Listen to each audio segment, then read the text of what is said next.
Well, hello and welcome to this edition of Talk Time. And this week we'll be talking about the economy, but not everything about the economy. We'll be talking about all of this talk about bondholders, individual bondholders, and so on. What are the full implications for the national economy, for the individuals, and for the possibility of securing an IMF facility? So, welcome to Talk Time.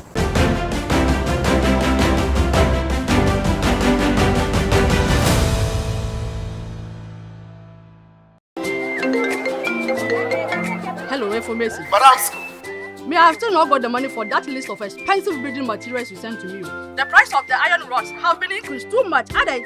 Madam, relax. Look, that's not why I even called. I just visited IPCP, where the engineers told me everything about Trasacco fast floor. Trahuako, please, those people are expensive. Are they not the people building those big houses in town? I beg going to catch them. Madam, in fact, I used to think the same until I visited their office today, and they gave me an estimate of how much it will cost. Yomo, the estimate is free. It's cheaper than the one I even sent you. Wow. Building contractors, foremen, masons. Visit IPCP, the Trasacco Fast Floor. Engineers will assist you build an affordable, faster and stronger building. Oh, madam. It is done. Wow. Trasacco Fast Floor. Stronger, faster and affordable. This is a Trasacco construction product.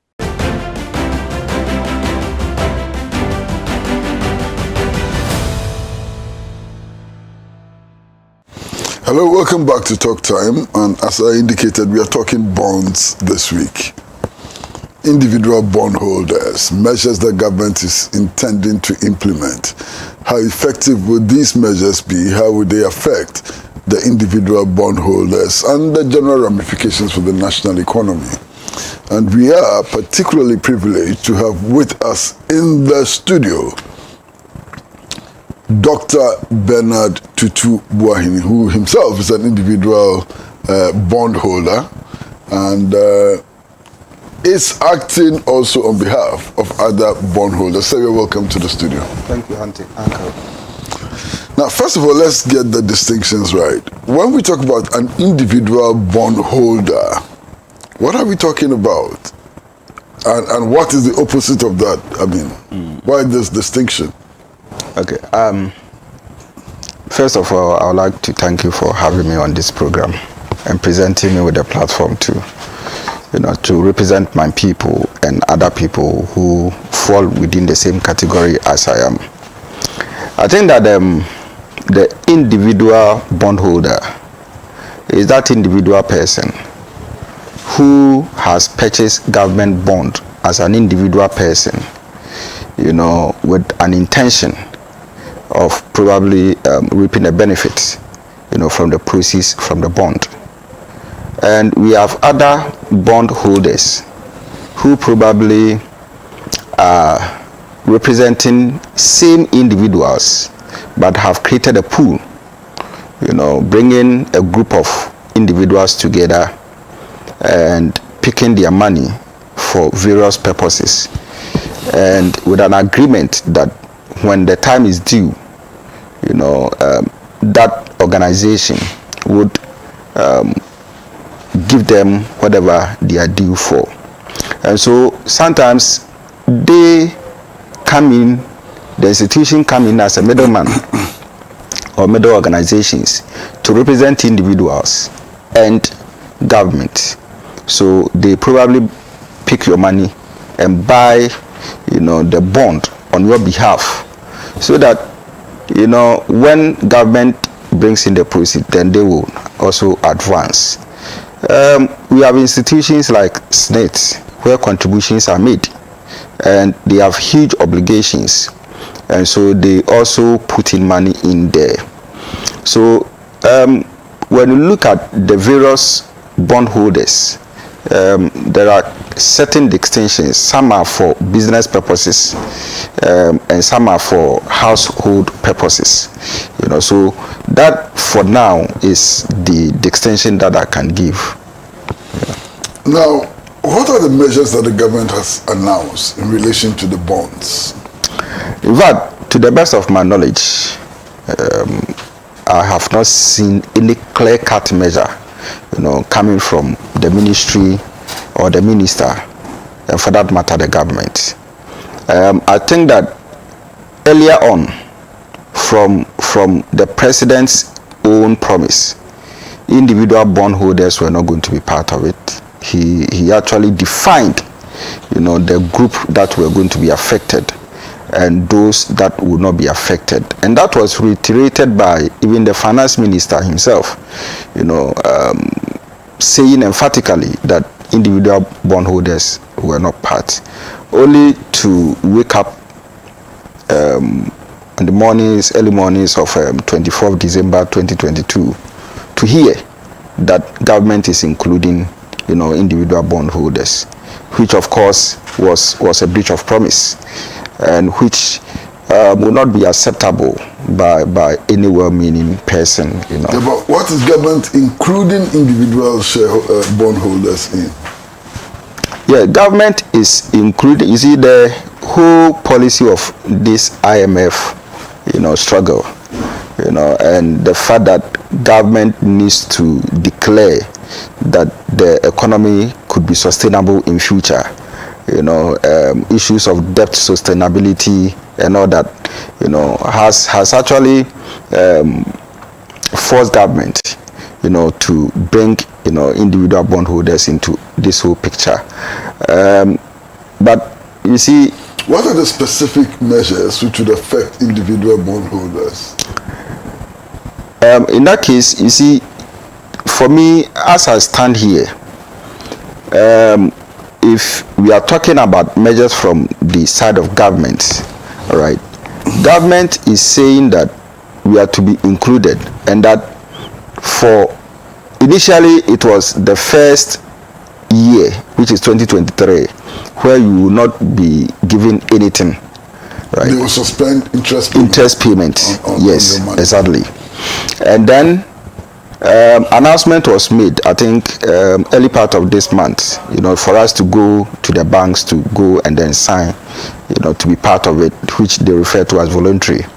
I went to the bank and I needed clarifications as to what are the measures, what are the policies, what are the benefits for me if I should sign to be part of it. And the bankers themselves couldn't explain. So as I sit here, I'm even at a loss as to the particular thing that is going to affect my life. But what I know is that instead of 2023, okay, it has been pushed to, I think, 2027, where nothing will be gotten. There will be no interest payment, exactly, for 4 years. For 4 years. Yes. After which you start receiving 19%, between 9% to 19%. And you see, when you look at the characteristics of individual bondholders, that is where the problem is. All right, that is where the effect will be felt. And for me, I have categorized it into 2-3, strands of effects. The social effect, which has to do with the family, the economic effect, and then the political effects. All right. Now, if government would probably look at the social effect, that is the effect that this policy is going to have on individual lives in our homes, then of course it is very devastating. I even forgot to even add health issues. All right. Now you look at people who have gone on pension, and knowing that money is something that is volatile, so you have millions of CDs in your room. Every day you pick. At a point in time, you deplete your treasury. All right. So people thought it wise, let me drop this amount of money, that I've gotten from my long years of serving Ghana, so that going forward, the proceeds that comes out of it, the interest that comes out of it, I will use it, to run my home, to take care of my health. All right. And that money is going away for the first 4 years. So the question is, how do you live? Right. Some of these people have, apart from the fact that they have ill health, they are also dependents. people depending on them. And so you look at the fact that someone who has come to pension, probably not really sick, all right, but that person has dependents, and some may be paying school fees, some may be paying rents, some may be doing other social obligations. And so when your income has fallen that short and you are still going to face these challenges, and you have your money in there and government says for first 4 years I'm not going to give you anything, then of course that is also another problem. But you see, Uncle KWESI, it doesn't even rest with the home, the marketplace. What is going to happen if my disposable income is 1,000 Ghana a month, and let's say divided by 4 weeks, or let's say 21 days or 30 days, and I'm spending, let's say 10 cedis or 20 cedis a day, all right, what it means is that now that proceed will not be coming, that 1,000 Ghana will not be coming. How do I go to the market? So as I'm getting hungry, that market woman who is my customer, who I frequently buy from, is also not going to get me. So if that woman has taken stock of tomatoes, onions, pepper, thinking that I'll be coming to buy and I don't go, what happens to that woman? She's also losing. So the ripple effect starts from the home and it hits the national economy. That is why Honorable Chairman was emphatic on the point that, when the middle class is wiped away as a result of this policy, then of course the economy of Ghana is also breaking down. So I think that we need intelligent minds. We need to go beyond just investment, to think about the consequences of this policy to the whole national, economy going forward. Now you're talking about the ripple effect throughout the economy, and yes, then the impact on you and so on. Exactly. Now the others who are talking about the impact on the banking sector. Exactly. Is there an impact? Exactly. It will, because you see, probably I didn't really see that effect, but I know that I've read somewhere in the late 1960s, there was a policy that took away the confidence, from the banking sector. When I was growing up, during the 78 coup, close to my house was Barclays Bank, and so I saw people queuing, and I was told that story about the fact that people had money in their homes, so government was saying take the money to the bank, and when people took the money, they were either confiscated or given a percentage, and that actually impoverished people. So that fear coming from the late 60s and then the late 70s, that fear was there. So if you realize, when you study the trend of banking in this country, at a point in time, people didn't really have confidence in our banking sector, and people were refusing to make savings, even deposit. Even as at now, when you look at the population of Ghana and the deposit rate, actually it is even low, when you check from other developed countries. So we are coming back from a bad experience and warming ourselves into the banking philosophy. Now this thing has come to hit us, and so for me, I think that it is going to be another bad experience that people will be confronted with. Probably somebody doesn't have the experience now, but the person is monitoring whatever is going on. The person is picking experiences from whatever is going on. So at a point in time, that fear will be there. And if the person has, let's say, 1 million or 1,000 Ghana or 2,000 Ghana, the person is thinking of withdrawing that money. All right. And you see, the operations of banks is said that it's about individual deposits and savings that make up the bank. That helps them to also function and support the economy. Now you realize that when the confidence is being taken and people are withdrawing their money, they become reluctant to save. Of course, obviously, the banking sector will not perform as it should be performing. And it is going to force some of the banks to either exit, sack or retrench, engage in retrenchment, or get people home. In that case, what is happening? We are struggling to even create jobs for people. So if banks are going to lay off workers, we are only increasing unemployment. Again, another function of the bank is to support private sector and manufacturing and other organizations to also perform well by advancing credits to them. So if people are not depositing, the question is, how do people get the money? How do banks get the money to advance credit?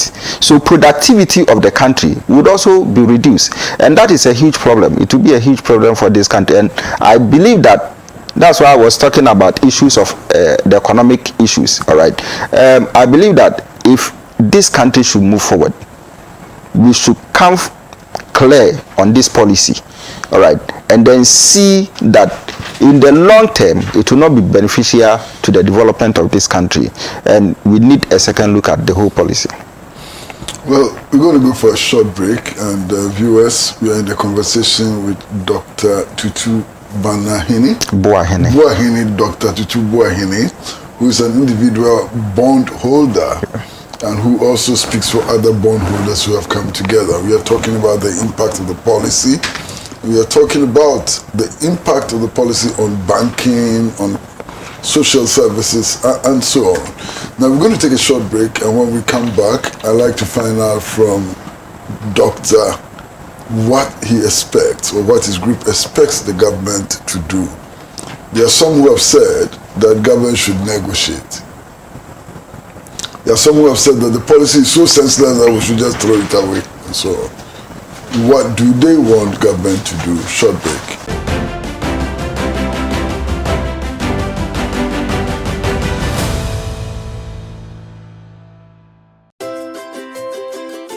Trasacco Estates, home to Accra's most beautiful and luxurious homes, presents its newest addition, Trasacco Springs, a premium master planned community of service plots surrounded by an exhaustive list of amenities.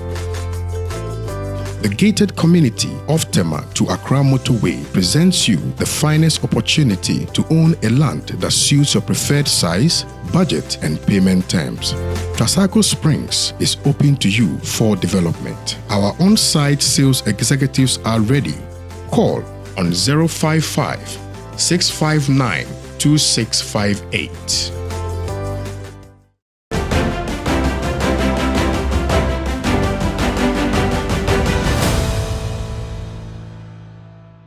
Welcome back to Talk Time, and we are talking about issues related to bonds, individual bondholders, corporate bondholders, and the controversies.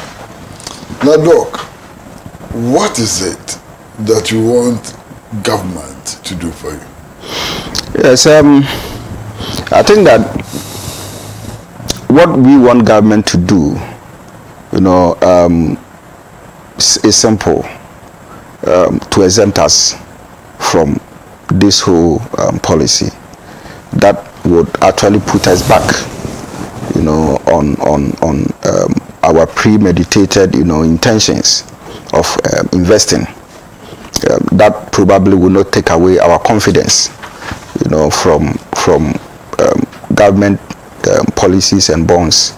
That will not take us away, from the intentions of supporting the banking sector, and that would also restore our dignity, as families, in our various homes, to continue to bear our responsibilities and probably to take care of ourselves. Uncle, because that in this country we don't have any good social policy. So if you don't struggle in life and make it in life, by the time you are 50, 60, you become miserable, especially when you come on pension. So as a PhD holder, someone who has served this country, I go on pension and I have nothing to live on. I want to depend on my family back in the village. It wouldn't work that way. All right. So our appeal to government is that he should hold on to the earlier promise, and be faithful, to the citizens of this country. I mean, I don't get it when government says A, and if you don't watch out for a B, you become a failure. I mean, it is not like that. What government is trying to do at this moment by including us, it's not just only lying to us, but the government is making our situation worse. All right. And so I think that our demand is simple. If there is anything that government wants us to do, it should first restore us to our old state. Then, of course, some of us, we are free. You know, we wouldn't take a penny from government. We will offer free consultancy to government and to get this economy back on track. Now, you have been talking to government, or your representatives have been talking to government. What is government saying? We have not been talking. We have only spoken with government once, and that was yesterday. Yes. All right, yes. So, yesterday we were invited after we have appealed to, you know, some opinion leaders within the country. And so we're invited, our leaders were invited. And out of that meeting, we sent some proposal regarding our exemption, you know. And from the briefing that has been given to us, the minister bought into it and has decided to set up a committee involving our leadership, you know, to look at the roadmap and probably see where, you know, government, you know, can cut certain costs, you know, in its budget so that we can be included. And for me, seriously, I feel that even this committee, you know, shouldn't be a starter in the first place. Why? Yeah, it shouldn't be a starter in the first place because, you know, the finance minister is an authority in the field of investment, and I believe that before he even went to IMF, when earlier on he had said he was not going, he could have done all the calculations, know sources of revenue, know the cost implications, and then know how to pitch the budget. All right, but he didn't do that. And for me, what he's doing is pure of a propaganda than anything, because we don't throw a policy, a bad policy, on the faces of people, and then we now call them for discussion. It is not a military war that US is going to fight in Iraq, that they put up a propaganda out there to just blackmail Iraq and say that because of ABC they are going to war in Iraq, when in actual fact that probably will not be the cause. Now, it has been said that if this whole exercise is allowed to go through, 17 out of the 23 banks operating in the country will collapse. Would that not be more of a disaster for you than the arrangement that the government is making? No, because you see, earlier on I've said that if my money is given to me, I can't keep my money in the house. It will still be in the bank. So that in itself will sustain the bank. All right. But if the finance minister doesn't pay heed to our demands, okay, and we decide to take our money, which of course falls within the region of about 137 billion, okay, we can take it for now. We will probably want to do whatever you want to do for now, okay, but the future is what will become bleak for this country. All right, so the banks may collapse, all right, but it will be very difficult for these banks, you know, to resurrect and operate and put this country on a sound footing for development. I mean, you see, this is it. You are governing, right? And you are seeking to deliver developments to the people. In fact, that has become the promises of all political parties in this country, to serve, you know, the citizenry right. And you are saying that you are taking, you know, the contribution of the individual to the development of this country aside. So what kind of equation are you going to have? Then probably you have just that linear equation, which everything is about government.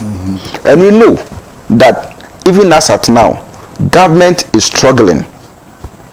Okay, government is struggling. So people have advocated for private partnership and the need for more entrepreneurs, into this country. Now, we are not doing that. People are trying to find their way out, trying to support the economy in one way or the other. And you throw these stones to our face. I mean, it is not clear to us. Well, viewers, we're going to take another commercial break. And when we come back, I'd just like to establish trust levels. Who trusts who in this ongoing negotiations? Trust levels. And how will these trust levels then affect the outcome of the negotiations which began yesterday? Short break.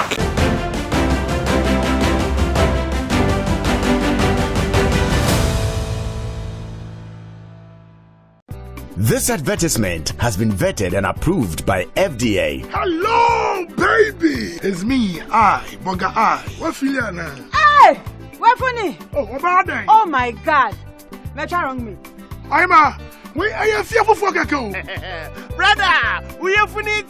Here, Ruta Life. Okay, Ruta Life. Ruta natural product here. I am tropical herbs here. And now what's here? Ruta Life. What about you fatty fume? No way, cleanse the system. No, my come romantic. Kaide, Ruta mixture, autumn malaria, and a Ruta Titanic or Ruta natural. In Rupapa no, in Ria. On ye manimpa, on tin fidwa watching. About an hour, one benufu. On ye painful.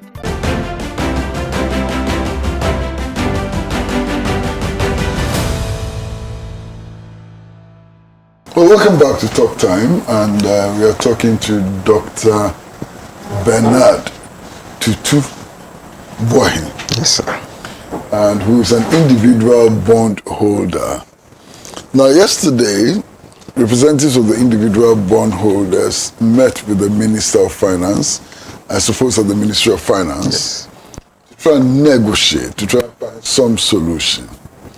Now, what is the level of trust between you and government, given the fact that all the promises government made earlier were broken?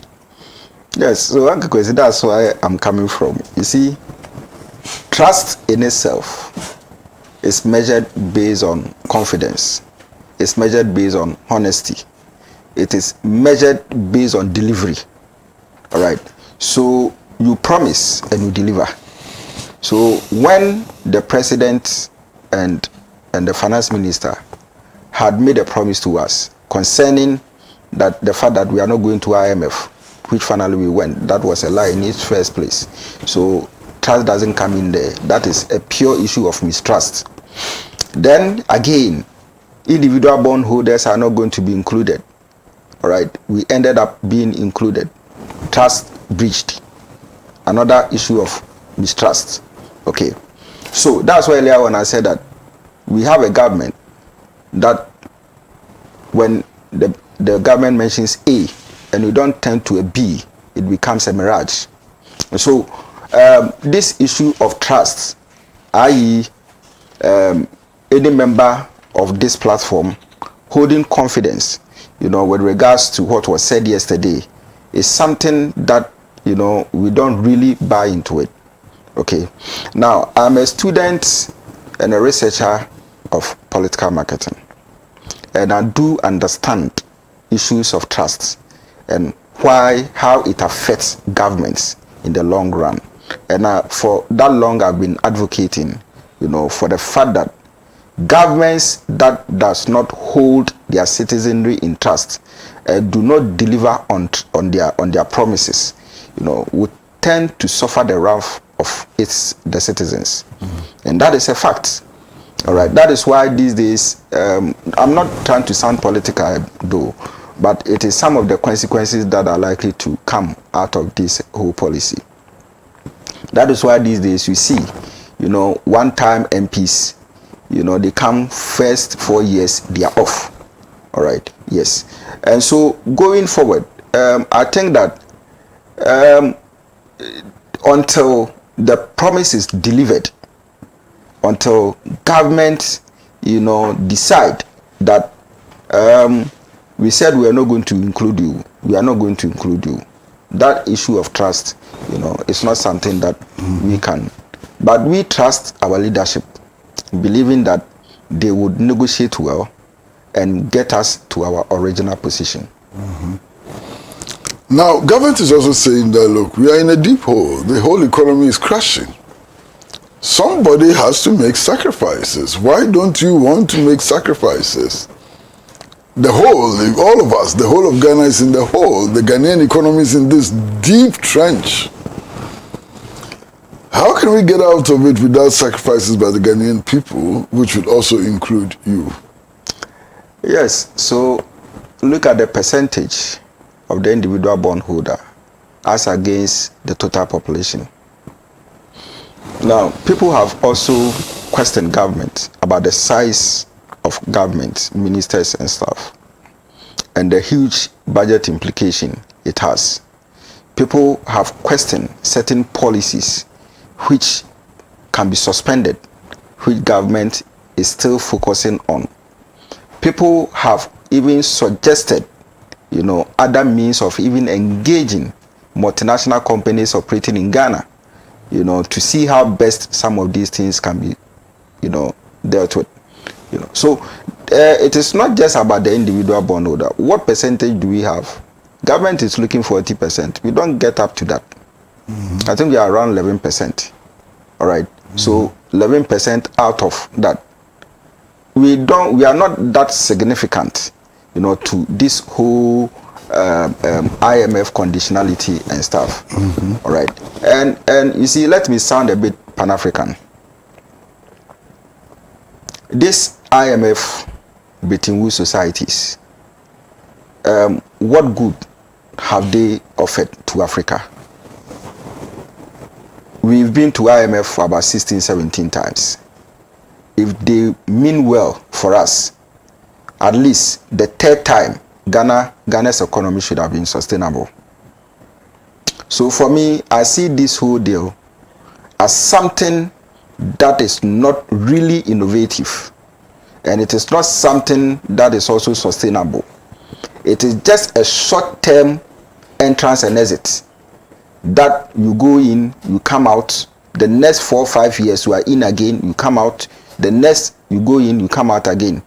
And for me, we need that kind of innovative leaders who will not just succumb to these Bretton Woods societies, but probably will look out for the African way of sustaining our economy, the Ghanaian way of sustaining our economy, and pushing our economy to that sustainable level that will make Ghana a country that everybody expects to be.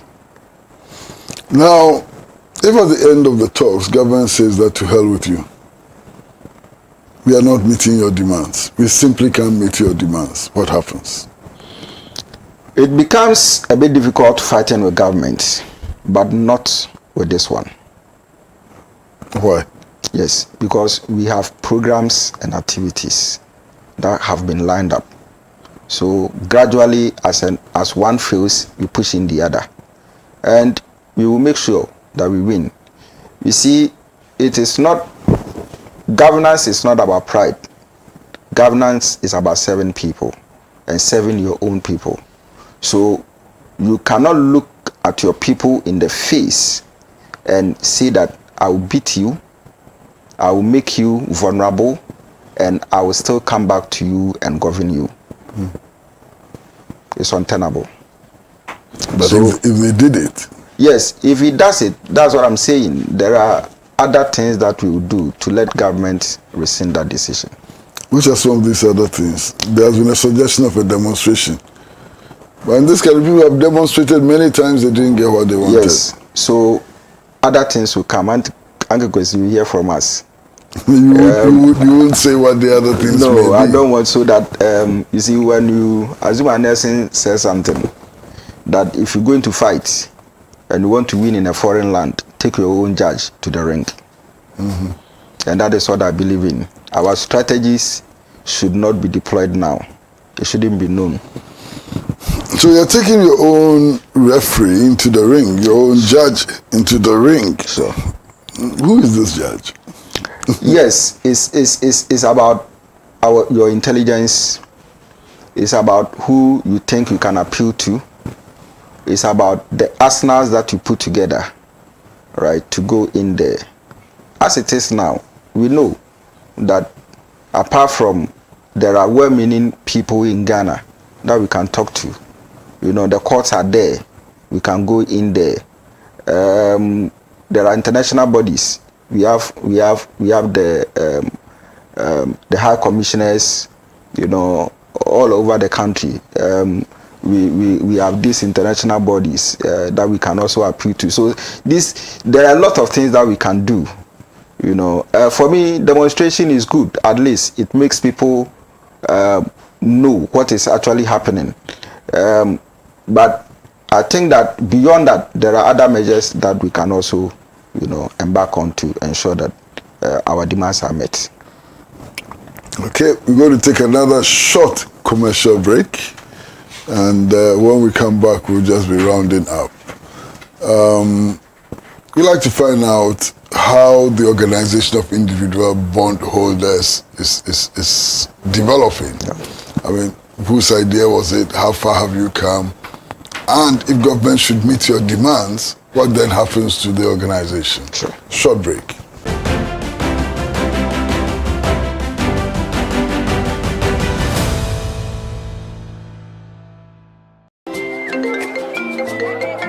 Hello, information. Madam, Me, I have still not got the money for that list of expensive building materials you sent to me. The price of the iron rods have been increased too much, are they? Madam, relax. Look, that's not why I even called you. I just visited IPCP, where the engineers told me everything about Trasacco fast floor. Trahuako, please, those people are expensive. Are they not the people building those big houses in town? I beg going to catch guy. Madam, in fact, I used to think the same until I visited their office today, and they gave me an estimate of how much it will cost. Yomo, the estimate is free. It's cheaper than the one I even sent you. Wow. Building contractors, foremen, masons. Visit IPCP, the Trasacco Fast Floor. Engineers will assist you build an affordable, faster and stronger building. Oh, madam, it is done. Wow. Trasacco Fast Floor. Stronger, faster and affordable. This is a Trasacco construction product.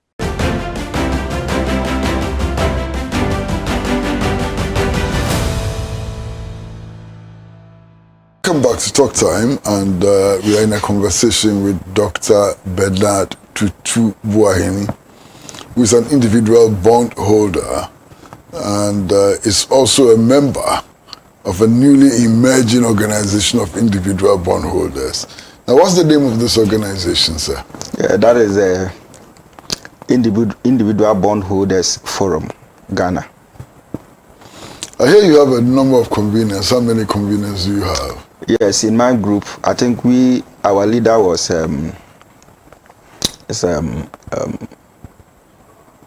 Hosi, you know, and we've joined the other group, so 2 in 1, and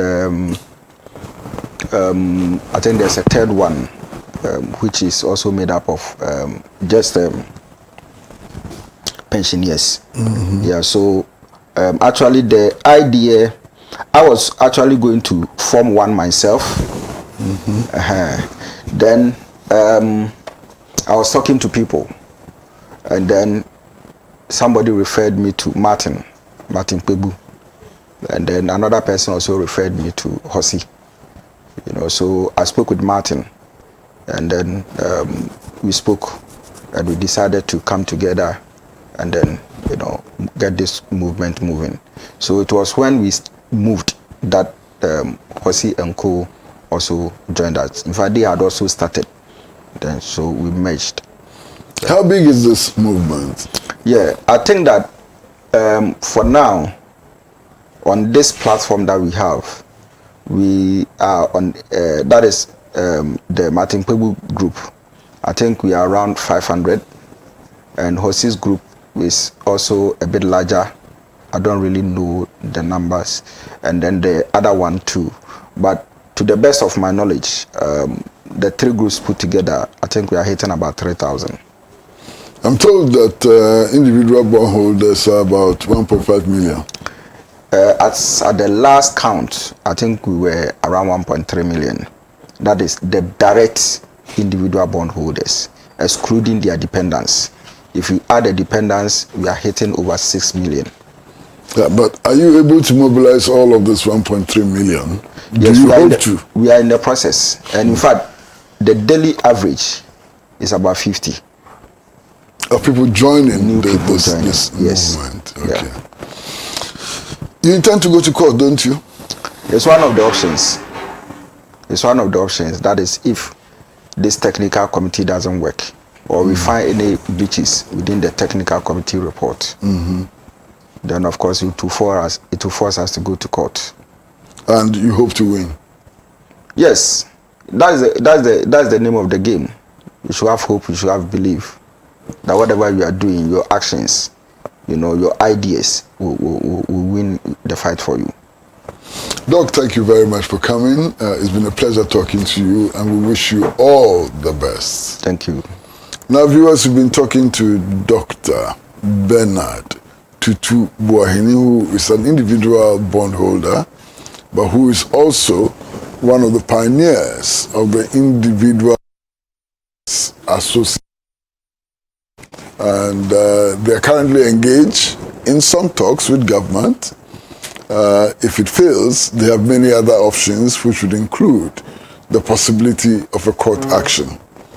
Well, hope all of us have learned a few things about the plight of the individual bondholders and the state of the general economy. We're going to sign off, but please be reminded that this station brings you the best in everything: news, current affairs, sports, entertainment, and everything. So keep your dial on Pan-African Television until we meet again next week. It's bye-bye from all of us, the camera crew, the sound crew, the director, Lumo, the floor manager, Lydia, and George Vina. It's bye-bye from all of us at Pan-African Television. Bye-bye.